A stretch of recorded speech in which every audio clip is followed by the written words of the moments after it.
Good morning, everyone. We shall start our session for today. We have an exciting lecture for this morning entitled Healthcare Access and Sustainability Strengthening Lasallian Responses for Inclusive Well-Being. Before we officially start our session, let us have a short prayer.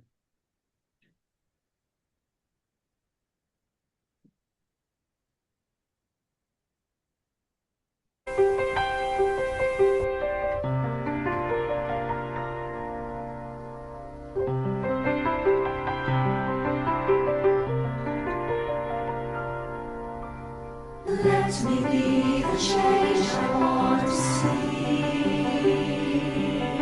to do with strength and wisdom all that needs to be done, and become the whole that I can be. Set me free from my fears and hesitation. Grant me courage and humility. Fill me with spirit to face the challenge and start the change I long to see. Today I start the change I want to see. Even if I'm not the light, I can be a spark in faith, service, and communion. Let us start the change we want to see, the change that begins in me. Today I start the change I want to see. Even if I'm not the light, Not the light, I can be the spark. Service and communion. Let us start the change we want to see, the change that begins in me.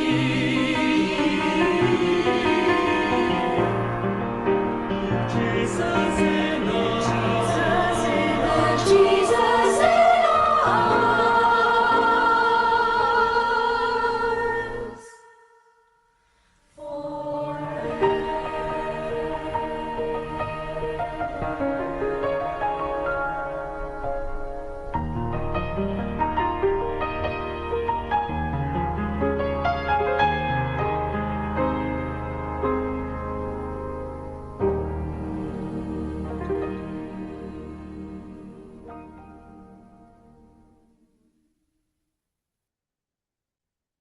Thank you very much. Again, good morning, everyone, and good afternoon for our online participants that are coming from the other corner of the globe. So today, let us all welcome the Vice President for Research and Innovation to introduce the 2026 Sustainability Lecture Series. He is the Vice President for Research and Innovation of De La Salle University, Manila, Philippines. Let us all welcome Dr. Raymond R. Tan.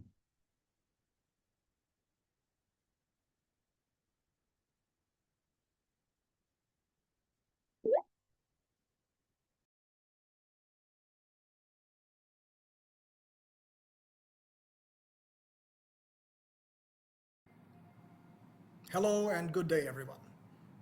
It's my pleasure to welcome all of you to this month's edition of the 2026 IALU Sustainability Lecture Series. This lecture series was launched in January of 2021 as part of our response to the need to bring sustainability issues and initiatives to the forefront of discussions within the International Association of LaSalle Universities, or IALU. This lecture series was initially spearheaded by De La Salle University via the Center for Engineering and Sustainable Development Research, and nowadays is organized with the assistance of the University Sustainability Office. The team initially consisted of Professor Dr. Kathleen Aviso, Professor Dr. Alvin Colaba, and Chancellor Emeritus Dr. Carmelita Quebenco, with myself as the initial group that conceived and launched this.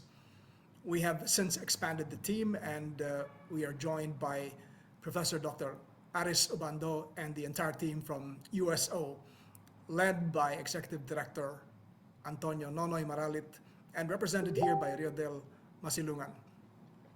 This team hosts this event on a monthly basis, and we draw on resource persons from different parts of the global IALU network. The intention remains the same. We draw on inspiration from Pope Francis's Laudato Si encyclical, as well as the United Nations Sustainable Development Goal, to discuss matters pertaining towards greening the planet to ensure a more sustainable future for its inhabitants. Finally, I wish all of you, once again, a stimulating and thought-provoking event this morning, and hope to see you in future editions of this lecture series. Thank you so much, Dr. Tan. The title for today's webinar is Healthcare Access and Sustainability, Strengthening Lasallian Responses for Inclusive Well-Being. At its core, healthcare access is not just a medical issue, it's a vital dimension of sustainability. Today's presentation will look into critical need for inclusive, equitable, and responsive health systems. Without further ado, let's begin. To introduce our speaker for today, it is an absolute honor to introduce our guest speaker for today's lecture. When we look at the landscape of modern healthcare education and research, it takes a rare combination of leadership and deep empathy to truly make an impact. Our speaker today embodies exactly that. She currently serves as the program chair for nursing and education in the graduate school, as well as the research coordinator of the College of Nursing at the University of St. LaSalle in Bacolod City, Philippines. As a full professor, nurse educator, and a dedicated researcher, her work spans critical areas including health research, indigenous people research, social research, and educational research. Her influence, however, extends far beyond the classroom. As a United Board Fellow and the former director of the Center for Linkages and International Affairs, she has been a driving force behind internationalization, nursing education reform, and building research capacity in higher education. Her extensive publications speak volumes about her dedication to humanity. From studying healthcare access and health literacy to exploring palliative care competencies, quality of life of older adults, and lived experience of frontline healthcare professionals. Her work consistently reflects a profound commitment to inclusive well-being, sustainable health systems, and core values of Lasallian service. Please join me in giving a warm, resounding welcome to our scholar, educator, and leader, Dr. Sheila Trahera. Thank you so much, Sir Aris. Good morning, Dr. Tan, Ma'am Kathleen, and our colleagues from the Lasallian community. Let me share my screen.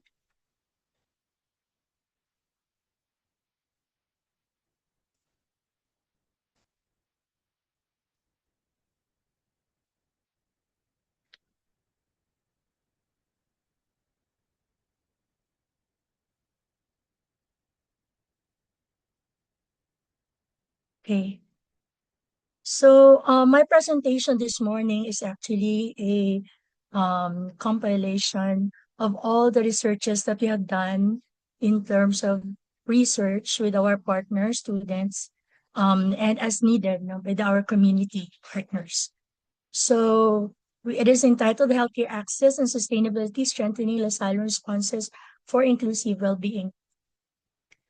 Today's lecture is actually into the importance of strengthening healthcare access and sustainability through collaborative LaSallean initiatives, that is with our students, partner institutions, and agencies in terms of healthcare access and promoting inclusive well-being and human dignity.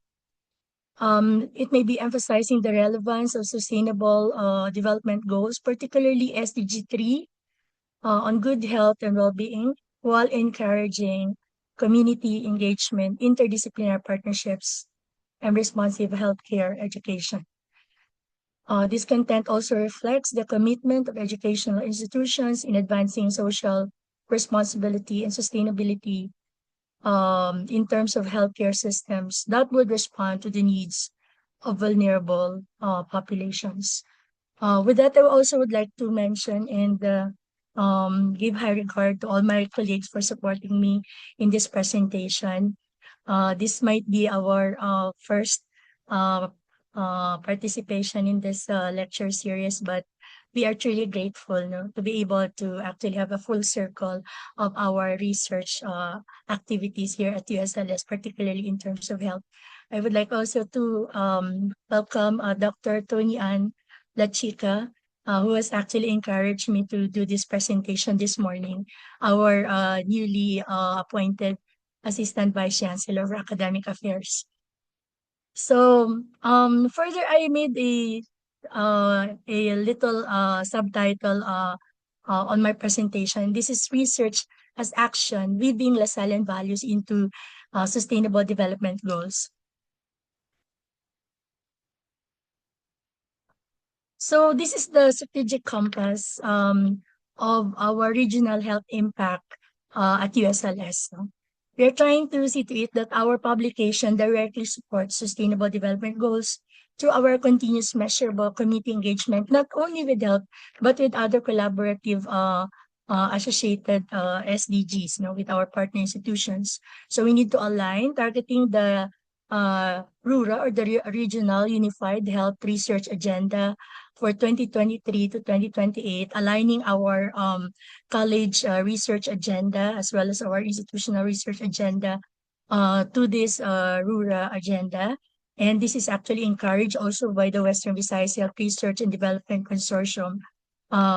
Before, we used to be affiliated with Western Visayas, but we are still trying to improve now and work together on having our NIR, or Negros Island Region Consortium. Probably by 2027, we're going to have that already. And collaborative fostering interdisciplinary and multi-agency projects with NCIP, with DOST, Western Visayas Health Research and Development Consortium, and our LGUs.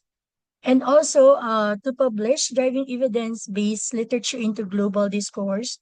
So as much as possible, our students in the graduate school, particularly PhD in nursing, those who are doing their thesis for the Master of Arts in Nursing major in medical, surgical, and psychiatric nursing, as well as our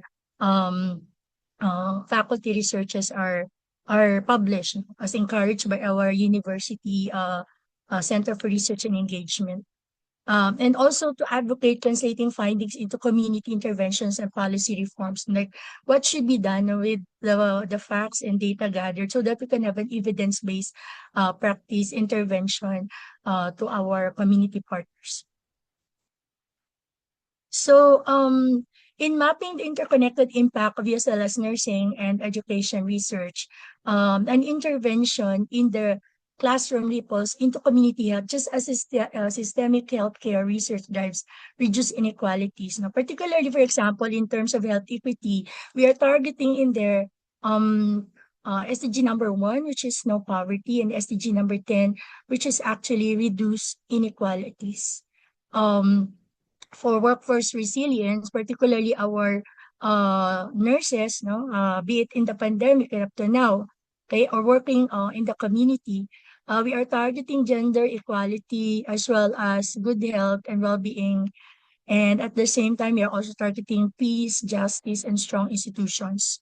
For global partnerships with our partner students abroad, foreign students, as well as our partner foreign health and higher educational institutions. We are actually targeting SDG 4, which is quality education in nursing. We also have SDG 16, which is peace, justice, and strong institutions. And SDG 17, very important of all, for collaboration, partnership for the goals. And for educational innovation, we have SDG 3 for safer nursing and PhD in nursing. We have good health and well-being as well. So these are actually the pillars in terms of SDGs covered for Pillar 1, health equity and vulnerable populations. We have SDG 1, which is no poverty, SDG 3, which is actually good health and well-being, and SDG 10, which is actually reduce inequalities. To further understand that, in terms of our translated work, in validating indigenous health systems in Negros Occidental, I did a study on health-seeking behavior and socioeconomic profile of the indigenous peoples community of select group in Negros Occidental, particularly at the Ata and the Bukidnon group, no? So in terms of traditional epistemology, we have reliance on medications. Imagine ginger and lagundi. Sometimes when we went there, while we were gathering the data, one or two of them is having actually a gastric problem. No? Particularly, the reason why we also probably had this study so that we can make an intervention and have this be related, no, to our partner health or barangay health officials, no, so that they can actually address, no, that in as much as ginger is actually good for inflammation, good for all, and very economical, no, it should be taken with the full stomach, no, because you can also have actually a problem with your gastric organ if you're going to take a lot of it, no, without the full stomach. And Lagundi, of course, which has been already commercialized, but they use the available ones, no, they boil it and they drink it for their cough. Traditional cures like hemag, no, this is one actually concern that we would like to develop. No, there are a lot of hemag in the market, but this proved, no, that indeed, no, still the IPs would like to engage into using their all cure medicine, which is called hemag, no, and to know what is the component of that, no, is actually one that we should probably look into in the future so that we can also assist them, no, in terms of their healthcare use, no, to for health. And also we have a high compliance with measles immunization alongside natural family planning preferences. No, they still prefer actually the traditional natural family planning method. In the advent of all these artificial ones. So for intervention opportunities for collaborators, we actually were able to highlight the government, to the DSWD and the barangay officials, NGOs, our balayan and partner programs aligned to the specific concern, like our College of Nursing, College of Medicine, our clinic, and almost all, no, who can contribute to improving the quality of life, particularly of our partners who are challenged. And of course, tribe leaders, tribe councils, and tribe members. So for programs and foundations, we have sustainable, collaborative, cost-effective programs to promote delivery of services. No, so as much as possible, we give health teachings. We actually taught them how to manage also the resources so that they can actually take care of their health as well, and use actually the traditional and available materials that they can utilize. So they don't need to spend a lot of money just so they can attend to that concern. Unity and sharing of resources founded on respect. So as much as possible, we also seek partnership with other members so that we can actually assist them, especially in terms of malnutrition and a lot more. So for actions and policies, observance of local policies concerning health. No? So as much as possible, as much as you want actually to assist people to just do their deliveries at home, but we actually also emphasize that morbidity and mortality among deliveries, both to mothers and newborns, no, are actually very high among the IPs, no. So to support the local government action, which is to allow them to really come to the center, no, before their deliveries, would actually reduce morbidity and mortality rates now, which were found during our surveys. Also care of environment, safe water supply, no, because this might be a something that you will smile because uh, a lot of politicians would actually bring commode, no, or toilets, no, in the community, particularly in our partner in Cadiz City, no. But it was found out that it's very hard for them to actually bring water up, no, in the mountains, no. So they cannot flush if ever they will use, no, their sanitary commode. So again, the reason why they would rather do it, no, wherever, no. So um that would entail actually proper assessment, no, to really know what are the needs of people in relation to the geographical, no, limitations of that area, no, rather than just giving something, no, without actually knowing what is best for them. So we also have a regular council meeting to improve IP relations, no. So I guess even with their different political inclinations, no, be it leftist, rightist, or the government, no. Well, what we are actually doing, we remain without any bias, and all we really want is to support quality life sustenance with our partner people or agencies or communities. So in terms of systemic barriers, we have poverty, of course. The reason why probably it is SDG 1. Um, this is actually the number one problem that we have in the Philippines, no? And addressing this through collaborative effort with USLS and our partner institutions and LGUs is something that we would like to address, no? As of now, it's still an ongoing process.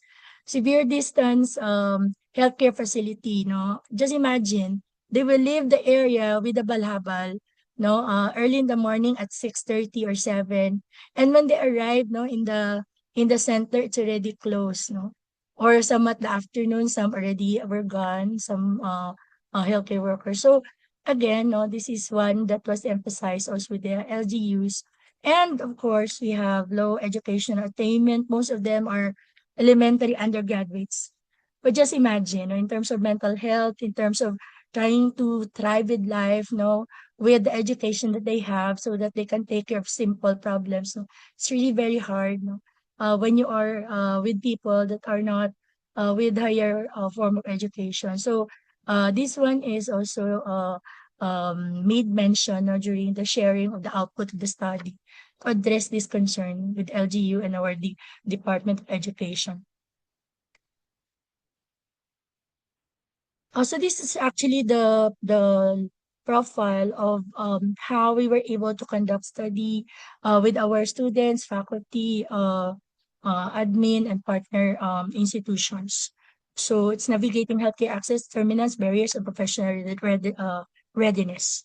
If you would notice in terms of demographic drivers of access, so most are actually aged 55, female, and low income. For your information, even in Negros Occidental, we have also an aging population. So the strongest predictors of healthcare service use are actually these demographics.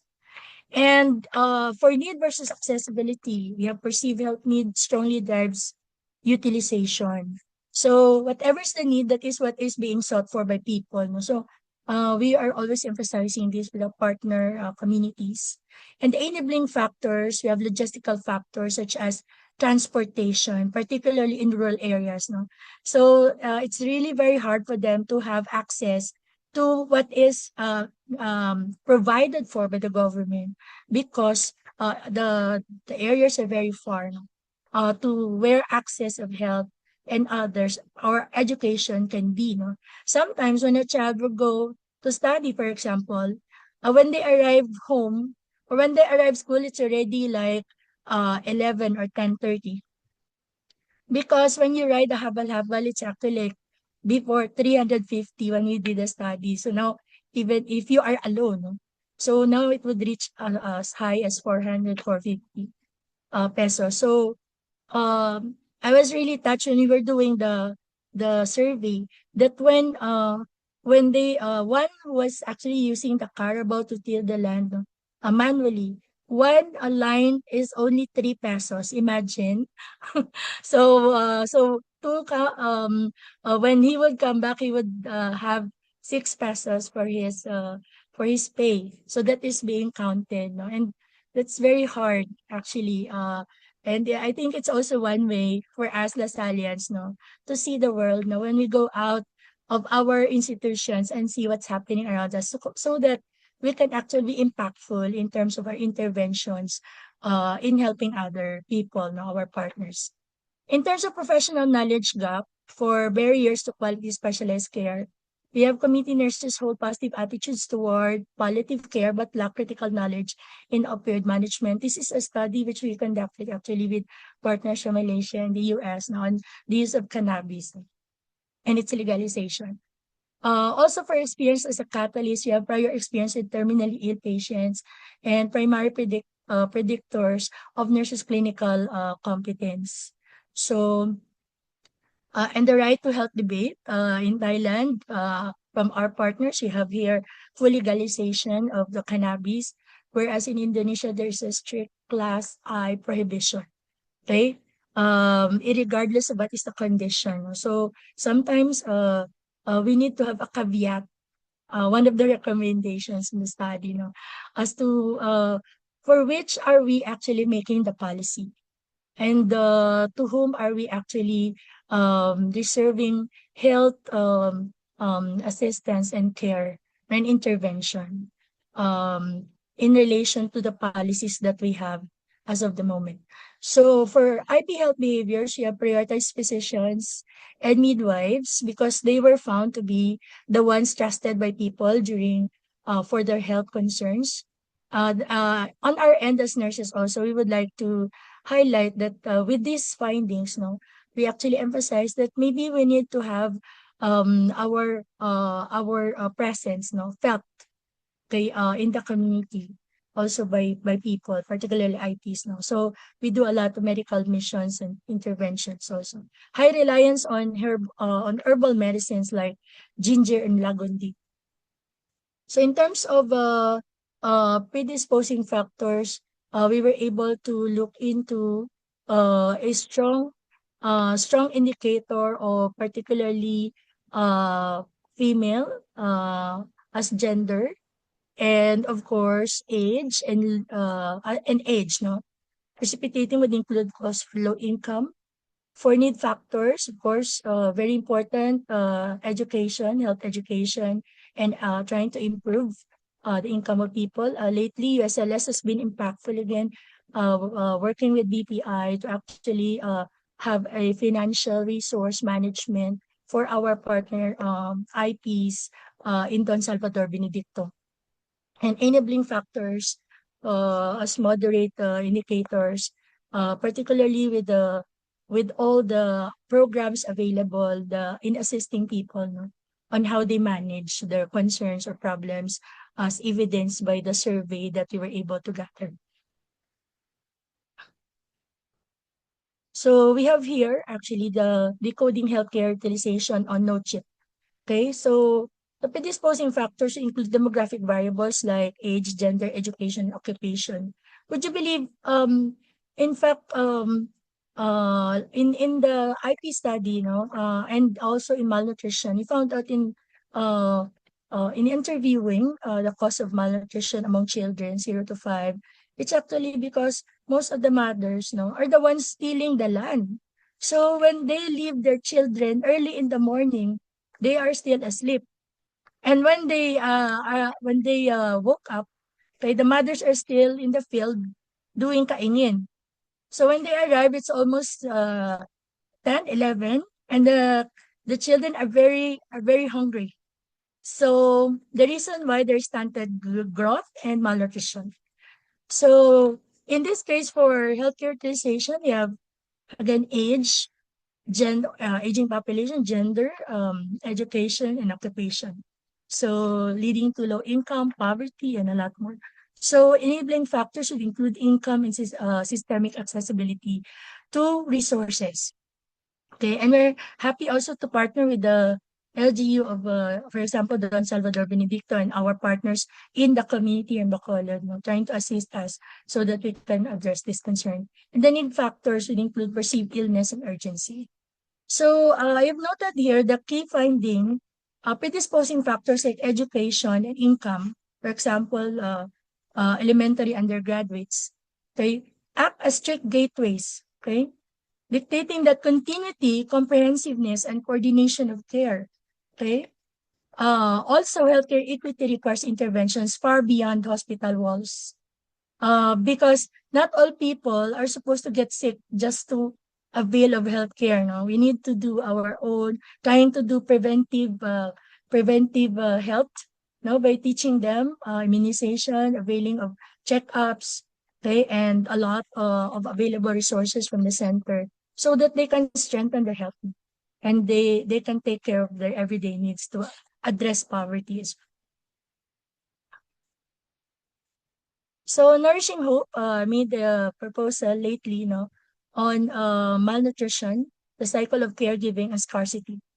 So addressing actually your SDG number 1, zero hunger. So this is between no poverty and good health, the cycle of hardship. So we have here the NUEMA, which is the harsh reality of structural food access barriers and economic vulnerability. Women has to work, leaving their children just so they can provide food, which is even not enough, because even the small kids, are also needing food from their mothers through milk. Okay. And of course, the immense maternal emotional strain and the daily negotiations required to feed the stunted children, which is actually one of the things that we have to address. Why are children being stunted? What could be the reason for that? And they were saying, in Don Salvador Benedicto, for example, there are a lot of resources, food resources, and how come that the children are malnourished? So LaSalle is actually working with our province, trying to feed the children who are stunted, and we are actually making follow-up evaluations and studies just so we can address this concern with our partner LGU. So winning making in caregiving under nutritional challenges.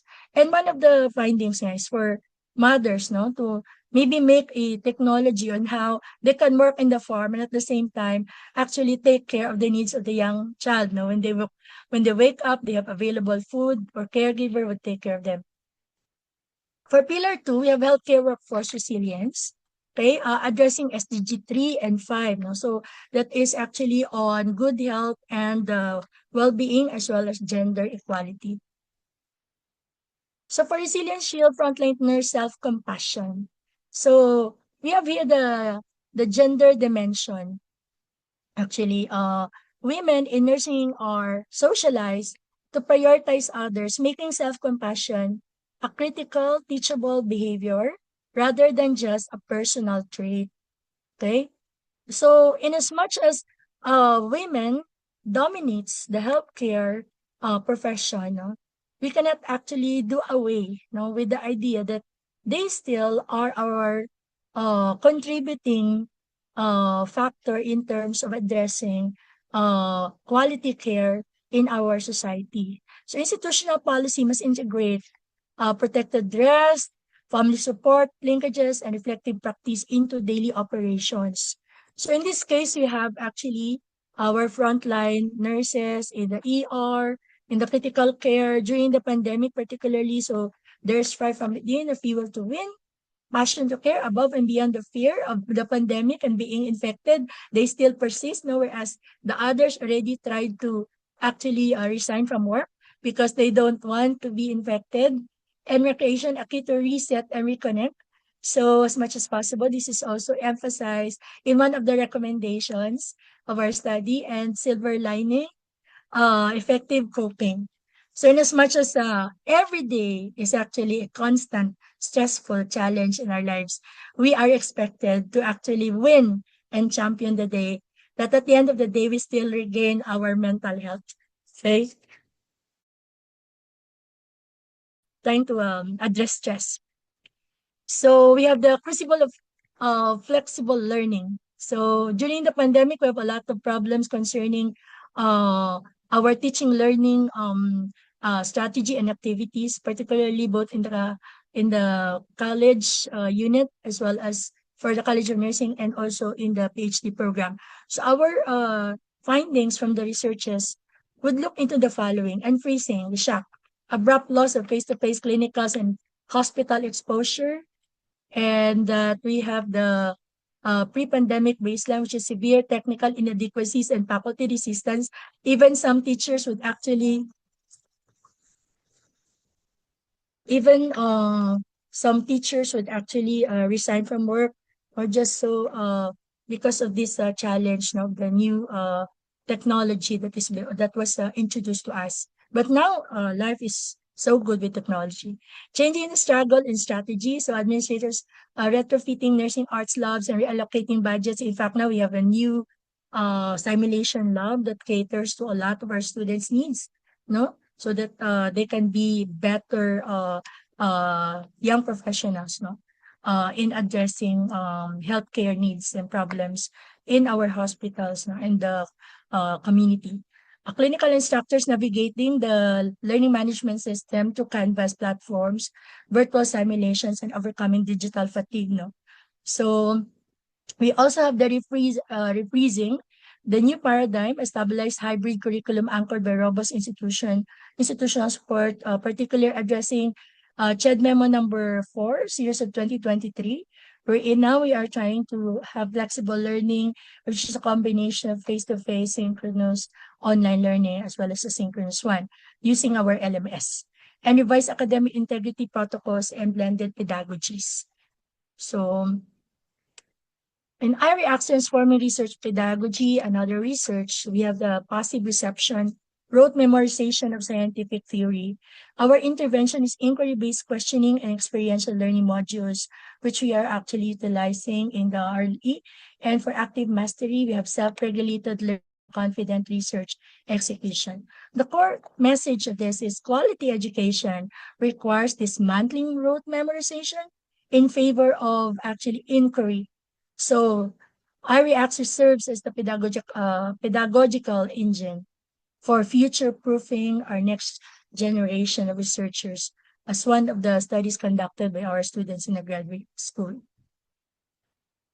For Pillar 4, we have partnership for the goals, particularly SDG 16 and 17. First, for SDG 16, we have actually peace, justice, and strong institutions. And of course, SDG 17, partnership for the goals. No? So this is actually the picture diagram of synergies for global impact.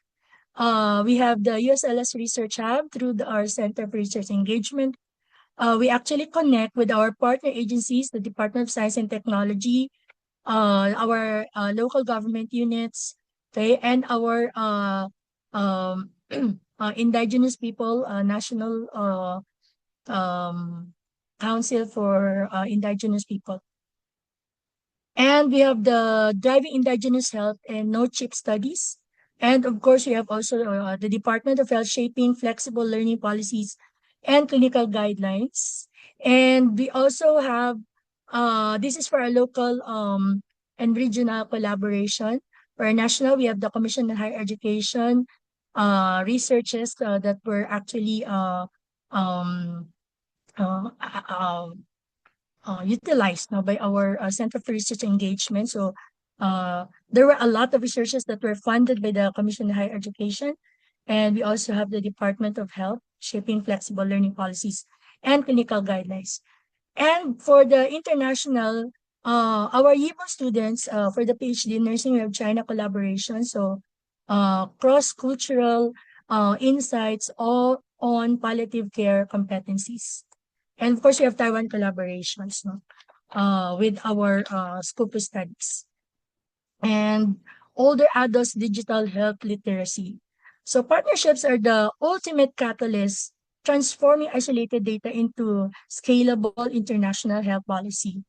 So in as much as studies of our students are conducted in China, it is actually shared here through their dissertation work, and through recommendations, you're actually able to create programs that were implemented in the respective health agencies.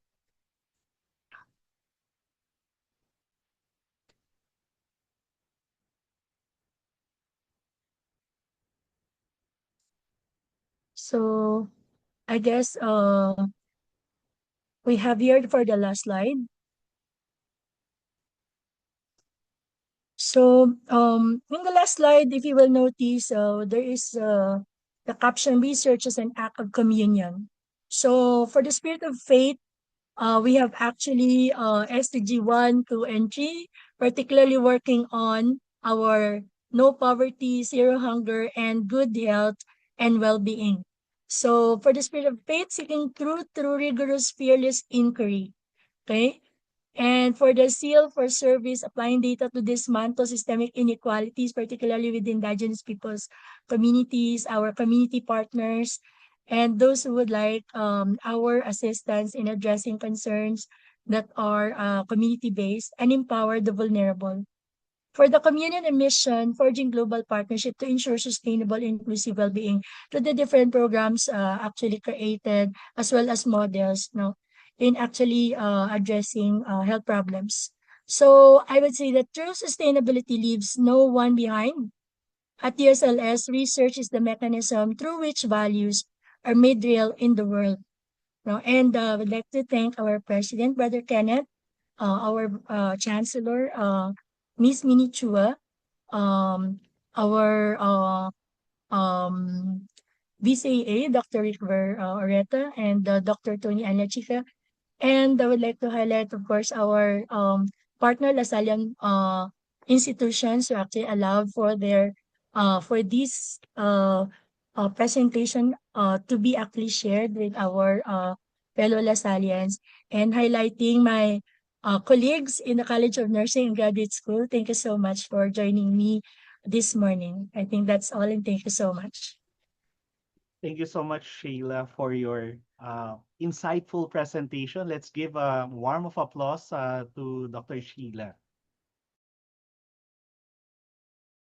We're moving on to our question and answer portion. May we invite our participants for some of your inquiries, questions, or even comments to Dr. Sheila. So to keep the ball rolling, I have a few questions, Sheila, on your presentation, and you mentioned the start of your slides. You have identified some systemic challenges or barriers, and we have some participants that are also doing some grassroots research. How did you manage those systemic barriers?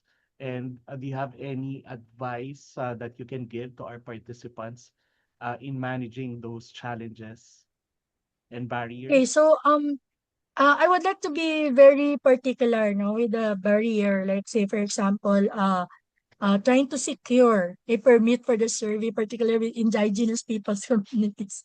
So we have to wait for at least 1 year, to actually secure the permit.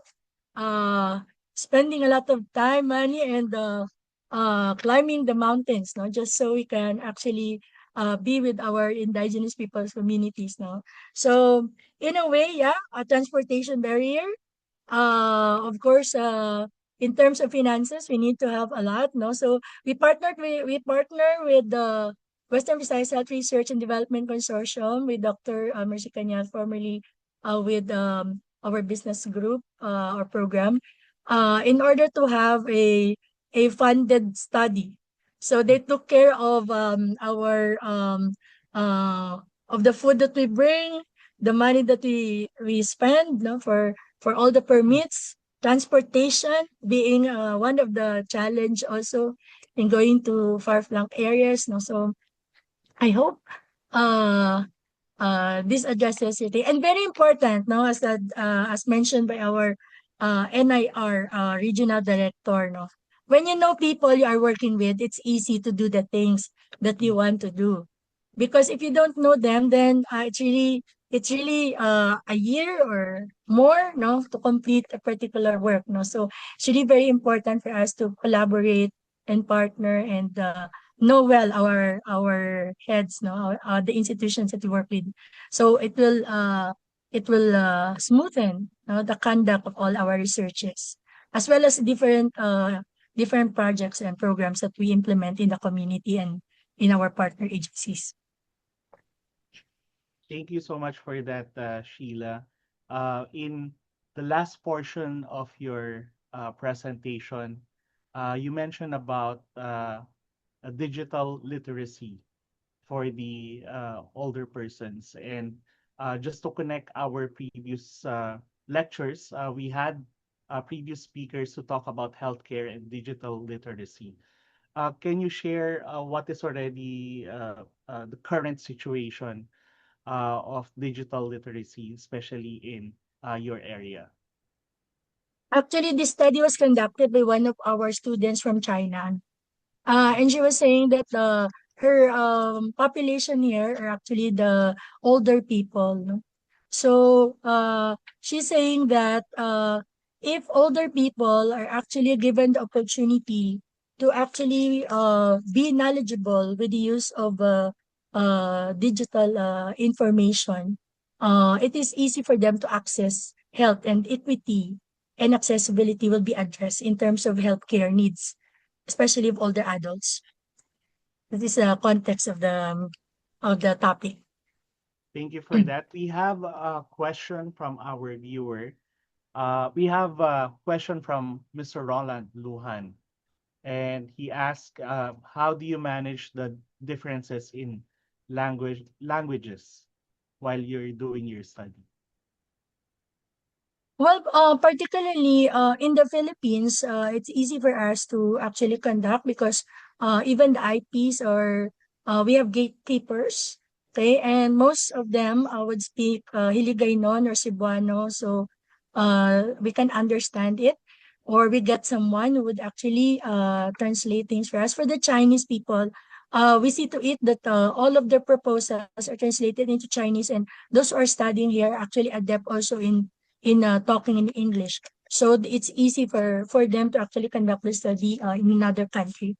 And even with our partnership with other countries for the cannabis study, all of them are actually well versed with English and their own language. So they conduct the study in their own country.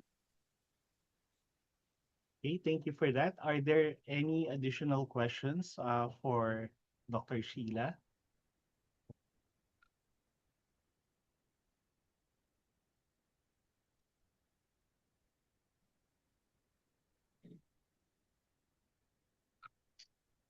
Okay, I think that's all the questions that we have for the presentation of Dr. Sheila. So let's give a round of applause again to Dr. Sheila. Thank you so Thank much. you so much.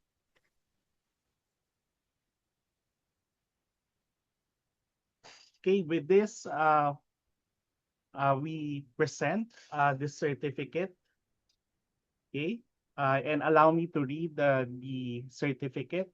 This certificate is awarded to Dr. Sheila M. Trajera, our resource speaker, in grateful acknowledgement of her valuable contribution as a resource speaker in the LaSalle Sustainability Lecture Series with the topic Healthcare, Access, and Sustainability, Strengthening LaSallian Responses for Inclusive Well-Being, given this day, 27th day of May, 2026, signed by Dr. Michael Angelo Promentilla, Director of the Center for Engineering and Sustainable Development Research, also signed by Professor Raymond R. Tan, Vice President for Research and Innovation, De La Salle University, Manila, Philippines.